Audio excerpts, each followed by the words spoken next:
नमस्कार, मैं सिमरनजीत कौर। स्वागत है आपका नामधारी मीडिया इंडिया में। आज हमारे साथ आए हैं एडवोकेट योगेंद्र चौहान जी और इनसे हम कुछ जानेंगे कानून के बारे में। नमस्ते सर। नमस्कार। नमस्कार सर, हमारा पहला क्वेश्चन है प्रिया जी का, जो अमर कॉलोनी से हैं। वह जानना चाहती हैं अरेस्ट के बारे में, बताएं।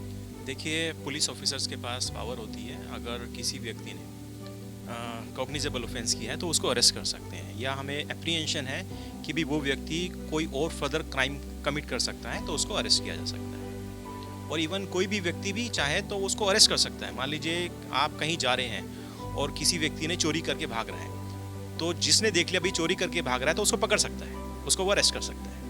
जी सर, हमारा अगला क्वेश्चन है व्हाट्सएप पे आया पूजा जी का, जनकपुरी से।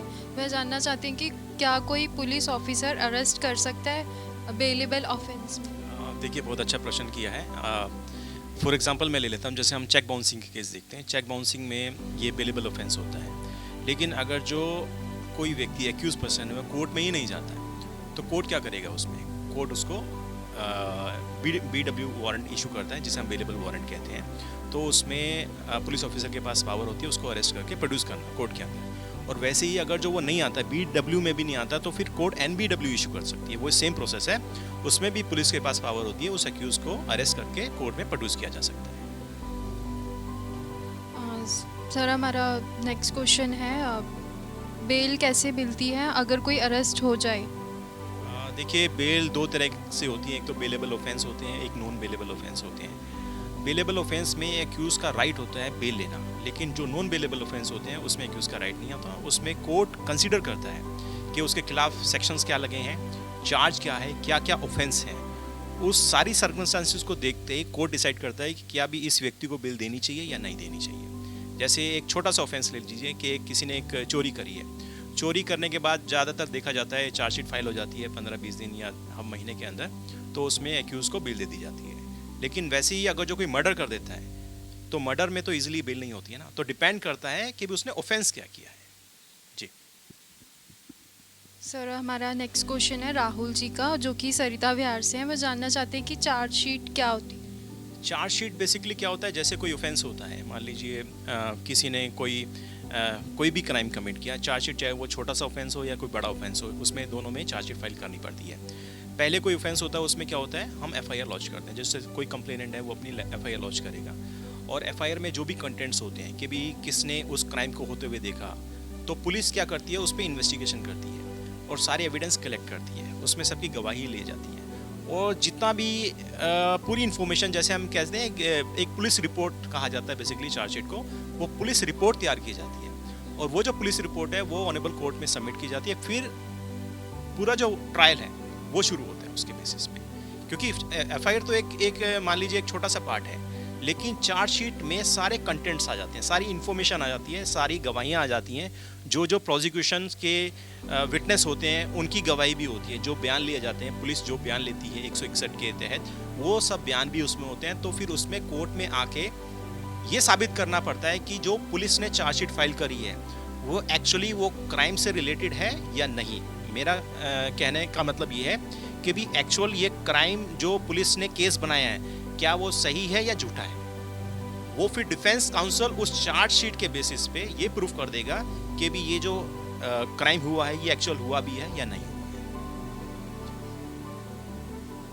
सर, हमारा नेक्स्ट क्वेश्चन है मनदीप जी का, जो लुधियाना से मेल है उनका। अगर पुलिस स्टेशन में कोई कंप्लेन करता है और पुलिस FIR मुकदमा रजिस्टर नहीं करती है, तो ऐसी परिस्थिति में क्या करें? देखिए, बहुत सारे केसेस ऐसे आए हैं जो कोर्ट में ही फाइल होते हैं ऐसे केसेस पे, कि किसी ने थाने में कोई गया, किसी के साथ कुछ हुआ, वो थाने में गया, लेकिन थाने वालों ने क्या किया, उसकी कंप्लेंट नहीं ली। तो उसके लिए सबसे पहला स्टेप ये होता है कि आप एक कंप्लेंट, जैसे मान लीजिए हम दिल्ली में हैं, मैं दिल्ली का एक एग्जांपल लेता हूँ, आप एक कंप्लेंट DCP को फाइल करिए, ACP को फाइल करिए और SHO को फाइल करिए। जैसे हमने SHO को कंप्लेंट दी है, उसकी कॉपी हम DCP साहब और SP साहब को भेज देते हैं कि भी ये जो कंप्लेंट है इस पर आप कार्रवाई करो।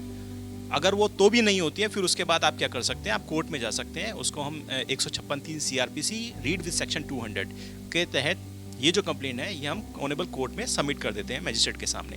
फिर वो क्या करते हैं, वो उस जो हमारी कंप्लेंट है, पहले हमें ये देखना पड़ेगा हम कोर्ट में क्यों गए हैं, क्योंकि पुलिस ने प्रॉपर हमारी कंप्लेंट के ऊपर कोई भी कार्रवाई नहीं करी है।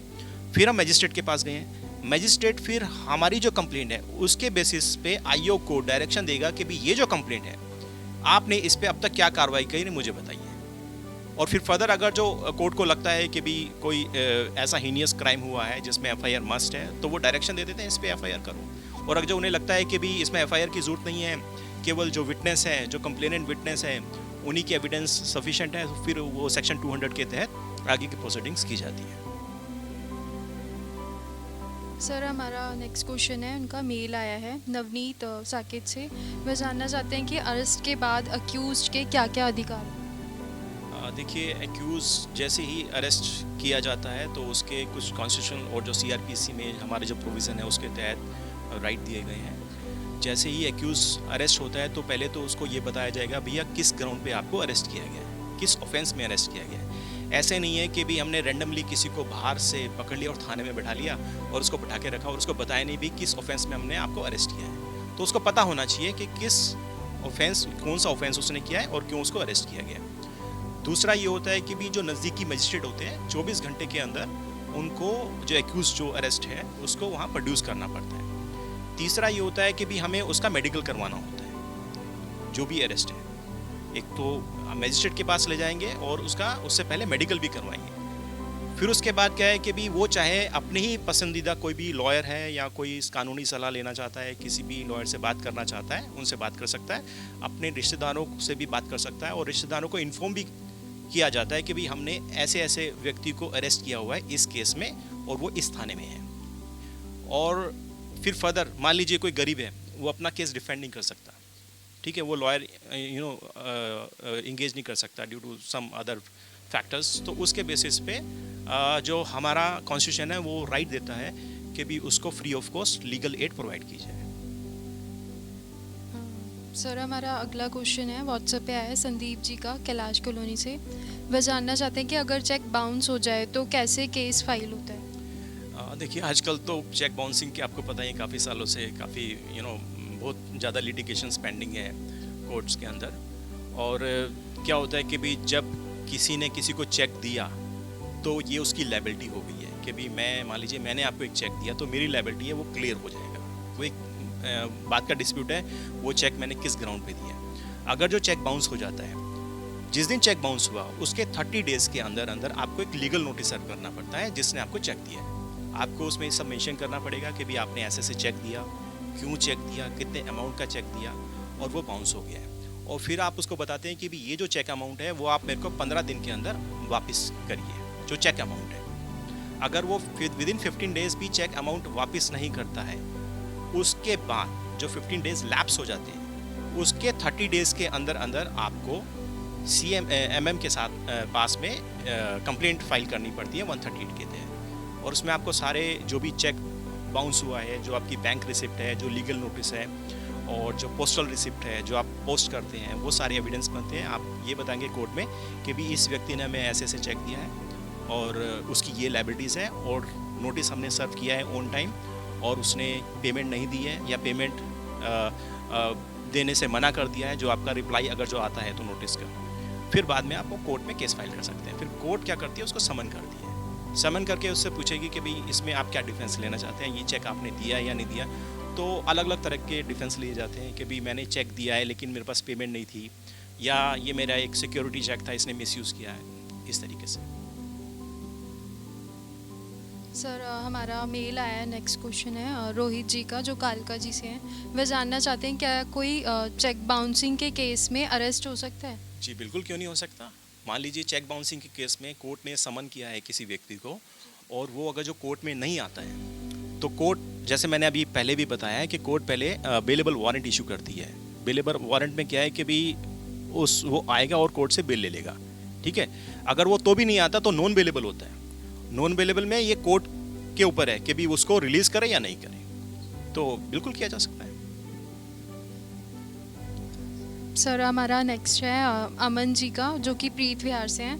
वह जानना चाहते हैं कि डोमेस्टिक वायलेंस हो तो क्या क्या करना चाहिए। देखिए, डोमेस्टिक वायलेंस भी आजकल हम तो खैर काफ़ी सालों से सुनते आ रहे हैं कि भी डोमेस्टिक वायलेंस काफ़ी हो रहे हैं आजकल। तो अगर देखिए कोई एग्रीड पर्सन है, कोई लेडी है, तो वो चाहे तो CAW सेल गवर्नमेंट ने सेटअप किए हुए हैं अलग अलग लोकेलिटीज़ पे, तो वहाँ पर जाके वो एक लिखित कंप्लेंट दे सकती है जो जो उसके साथ हुआ है।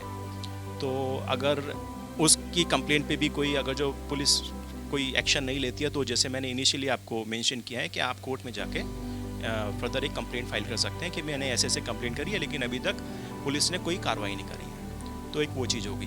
फर्दर अगर जो मेंटेनेंस की बात है, मेंटेनेंस में एक सेक्शन एक हमारा आता है सेक्शन 12 डोमेस्टिक वायलेंस एक्ट, ये 2005 का डोमेस्टिक वायलेंस एक्ट है, जिसमें कोई एग्रीड पर्सन है तो वो कोर्ट में जाके बता सकती है कि भी मेरे जो फैमिली मेम्बर्स हैं, जो इन लॉज मेम्बर्स हैं, जहाँ पे वो रहती है उसके साथ टॉर्चर किया जाता है, उसको परेशान किया जाता है, या हस्बैंड है उसको मेंटेनेंस नहीं देता या पैसे नहीं देता, उसके तहत उन सबको समन्स किया जा सकता है और जो फर्दर कोर्ट की प्रोसीडिंग्स है वो की जाती है उसमें।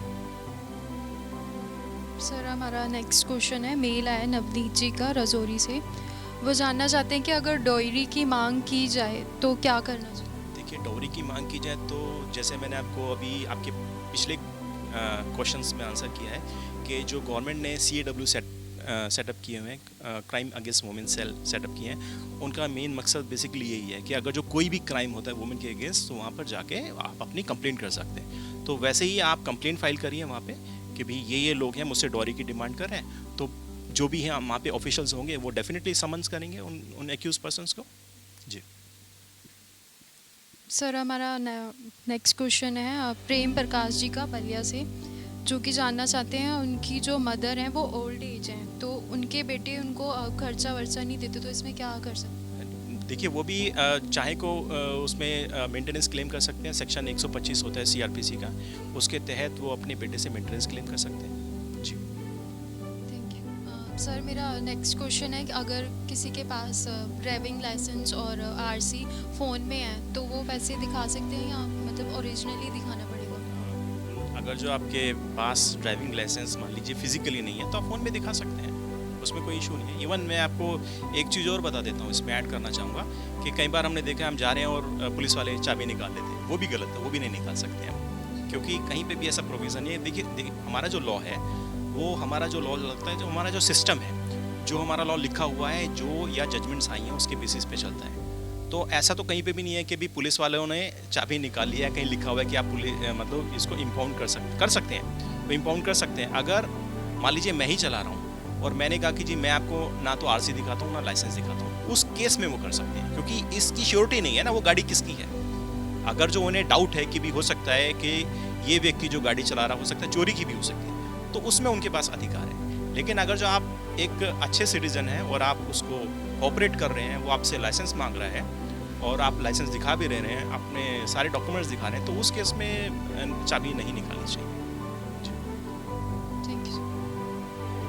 दर्शकों आपको भी अगर कोई लीगल एडवाइस चाहिए तो नीचे दिए गए नंबर पे आप कांटेक्ट कर सकते हैं या व्हाट्सएप कर सकते हैं या मेल भी कर सकते हैं। थैंक यू सर जो आपने हमारे दर्शकों के सवाल के जवाब दिए। देखते रहिए आप नामधारी मीडिया इंडिया और हमारे चैनल को लाइक और सब्सक्राइब करें। धन्यवाद।